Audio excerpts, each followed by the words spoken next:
Pakistan's energy sector from crisis. Pakistan energy sector from crisis to crisis, breaking the chain. Zaid Al-Hadid की book है Pakistan institute of development economics Islamabad monographic series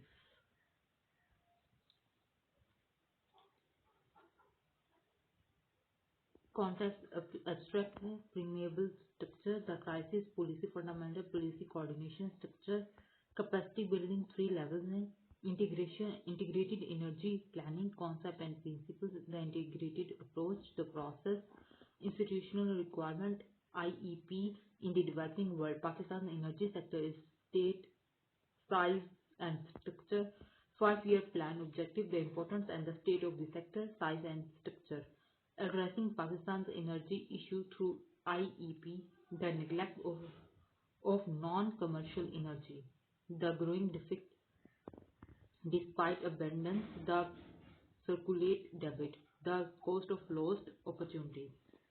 IEP in Pakistan universal recognition of the problem, capacity development at the level of policy institutions, the early years unraveling the fragmentation of the sector, retrieval possibilities and measurements, the verdict list of tables Pakistan energy in relation to the world, Pakistan selected oil data, Pakistan selected natural gas data, Pakistan selected oil and gas exploration, static list of figures, the IEP process, energy balance, flow diagram, GDP and energy consumption growth rate, Pakistan energy supply and consumption 2010. Abstract is here and after the abstract there is the topic of the measurable and structure. The crisis.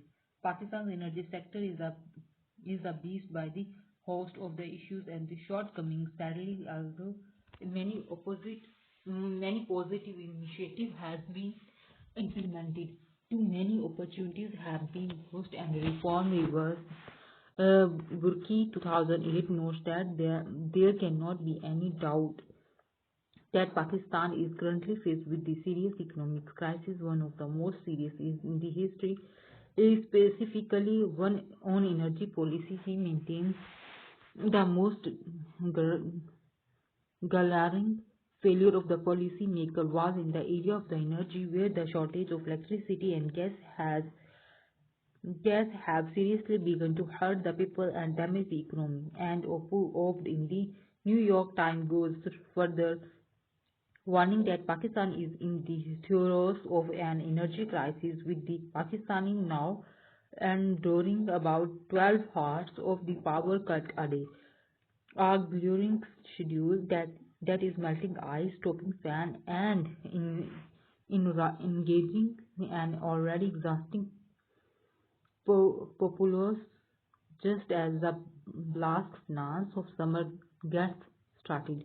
In the space of a year between 2008 and 2009, power outage went up by 30%. Since then the situation has become very worse.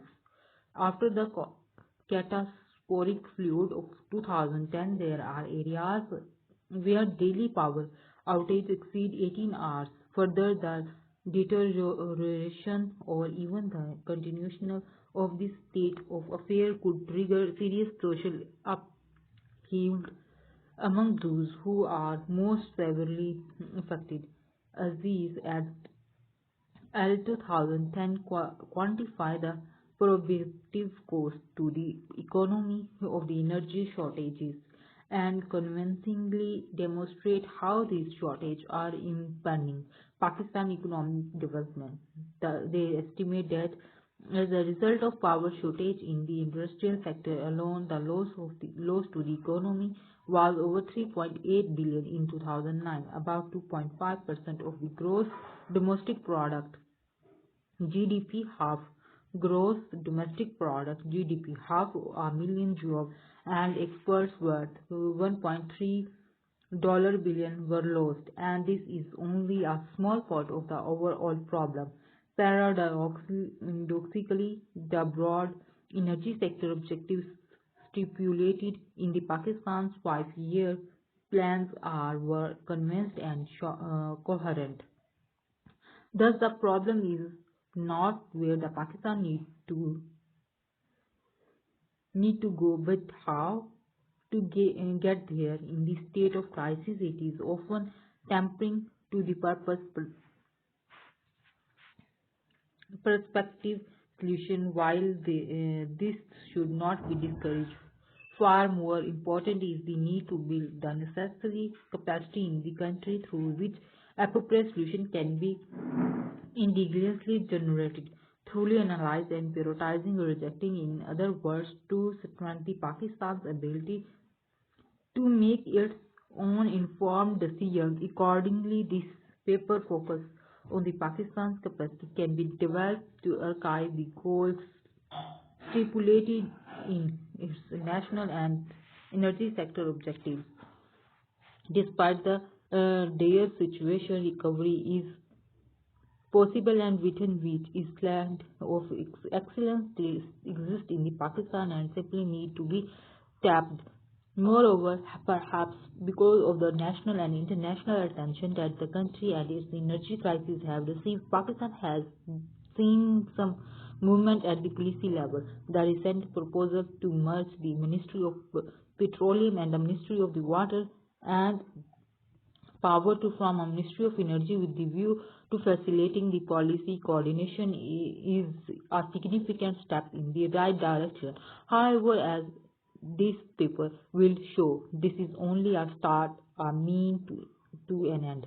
It is hoped that this paper will play at least a small part in building on this glamour of the hope and provide attraction for the subsequent much-needed policy reforms in the energy sector. Policy fundamentals. Getting the policy fundamentals right is critical, whether the context of the resolving the deep financial crisis in the world today of addressing issues in Pakistan energy sector. In a negative policy environment, a positive initiative tend to generate a negative effect rather than simply no effect. A glaring example of this is the recent devolution of the authority and the responsibility of economic management from the center of the province. Today, with the transfer of the contaminant financial resources on the face of it, devolution is an excellent policy initiative for a host of the reasons, not the least of which are increased ownership by the beneficiaries, more meaningful and relevant service delivery, and the development scheme based on client-oriented assessment, and the resultant gain in efficiency and productivity. However, in strict contract contrast to expectations, the overall initiative is bogging down by the variety of the issues which has all but streamed progress. Among these are issues such as poor governance, insufficient provincial capacity, and gross inadequacies in the planning and provisioning of financial resources. As a result, the system in the state of flux and the delivery of services, particularly in the health and education, is in jeopardy, further exacerbating an already unacceptable state of affairs. Examples of negative impacts of the positive initiatives abound in Pakistan's energy sector and are dealt with in some depth in the following pages. More broadly, as shown for the devolution experience, the situation is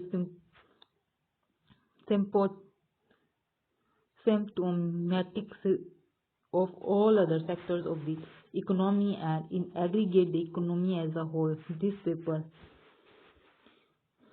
focus on a critical missing fundamental in the Pakistan energy sector: coordinated planning and policy formulation. Without such coordination, numerous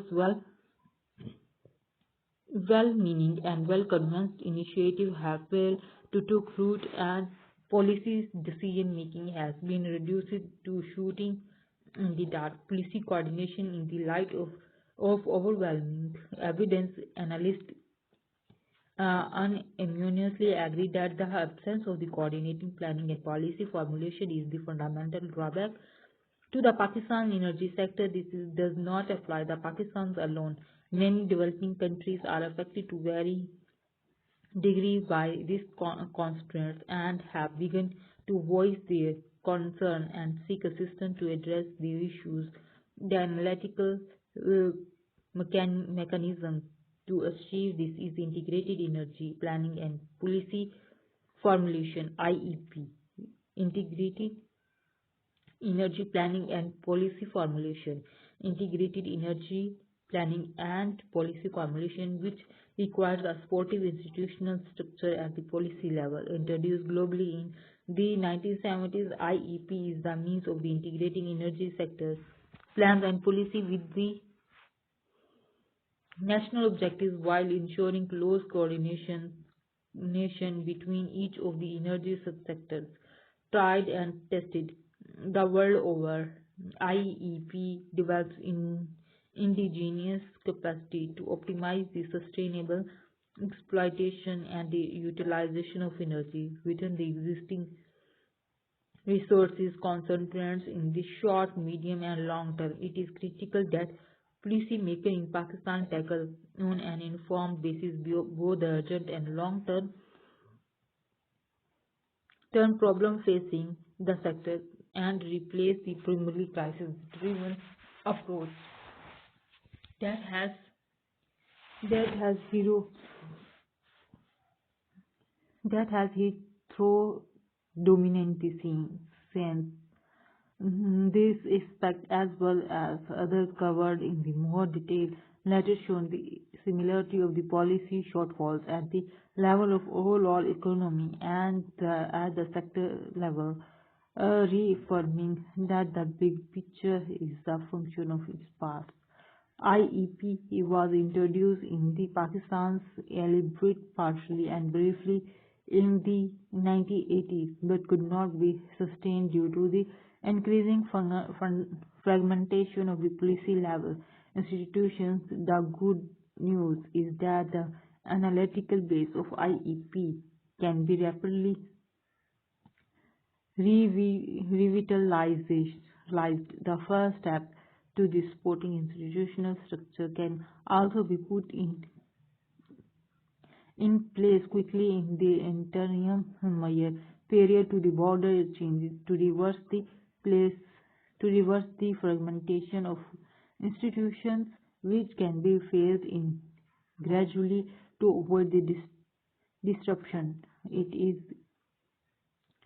reassuring to note that the need of revitalized IEP is not entirely lost on the senior members of Pakistan's administration. Some 4 years ago, the author had the privilege of chairing the first session of significant conference on Pakistan's energy sector at the Woodrow Wilson Center in the Washington, D.C. There are two striking aspects of the opening address by the energy advisor to the Prime Minister. The first, on a positive note, was the advisor's strong recommendations to the reinvigorate IEP in Pakistan, acknowledging its success in many other parts of the world, both in developed and developing countries. The second, on the not so positive side, was that the presentation evoked a strong sense of deja dating back to the early 1980s when the author was a World Bank's energy advisor in Pakistan. Today seems that the basic issue remains the same, although greatly magnified. Of even greater concern is that the very same policy initiatives are being advocated today, indicating that so significant process Progress in policy planning, formulation, and implementation had been made in the intervening years, during which the situation continued to deteriorate. deteriorate. That said, at least a noteworthy start in the right direction has been made toward forming a Ministry of Energy. However, the potential merger of the Ministry of the Petroleum and Ministry of Water and Power, significant as it is, a very small first step and by itself will not yield the desired results. Changing and streamlining the structure of the policy institution is a prerequisite for successful policy formulation, successful implementation, and rapid follow-up on the subsequent steps is now a policy imperative. Delay will load the disappointment inevitable, unrevealing, and dismiss, as we have seen all too often in the Pakistan with many well-meaning policy initiatives structure, starting with the brief disclosure on a state-of-the-art concepts of the capacity building. This paper goes on to introduce this concept and the principle of IEP. It outlines the policy mechanism available for managing the sector, emphasizing that it is not just the availability of resources, but more importantly, how they are managed that marks the difference between the success and failure of energy policy. We discussed the institutional structure necessary to sustain the IEP together with the paired approach for establishing it. This is followed by the brief critical account of the international experience with the IEP against the backdrop of the current energy situation in Pakistan. We then analyze the prevailing energy policy and strategy, highlighting key problems and showing how IEP can address these. The paper is not meant to be comprehensive issue and options an analysis, which is huge task and deserves separate treatment. However, in demonstrating how IEP can address Pakistan's most pressing energy problems, many of the principal issues and their solutions inevitably come to light. We address four set of the issues. The first deal with policymaker preoccupation with the commercial energy for consumer connected to the national grid and the build for services and the consequences of the neglected non-commercial form. The second set addresses an interesting dynamic that arises from the combination of two characteristics: the alarming and growing energy deficit and the perception of abundant exploited resources. The third set deals with the circular debit issue that has paralyzed many energy-related enterprises and severely correlated power supplies despite installed generation capacity. This issue brings to light that the flaky of the relying mainly in the short term stopgap capacity sorry stopgap solutions while paying little attention to the inherent and systematic problems that have been building up over decades. The fourth set of the issues consists of the example of lost opportunities and how things would have been different had IEP been in place. It then traces the history of IEP in Pakistan, its encouraging start and the reasons for its demands, including the unchecked fragmentation of policy institutions and functions. Notwithstanding the very recent initiative to consider forming a Ministry of Energy, it goes on to show how IEP can be rapidly reintroduced as vibrant policy tool to address Pakistan's special energy issues, paving the way to recovery in the sector and the economy as a whole. Capacity building three levels. Capacity building is the core function of the development process and the region. The international development community traditionally effort focused on the individual with the emphasis on training. This was clearly insufficient and development remained evasive, lack of capacity being the main constraint. Experts were forced to return the drawing board. Today, the state of the art analysis by key development institutions such as the World Bank institution indicate that in order to effective capacity must be built concurrently at the three levels, the most disaggregate level in the development of individual relevant skills and knowledge base.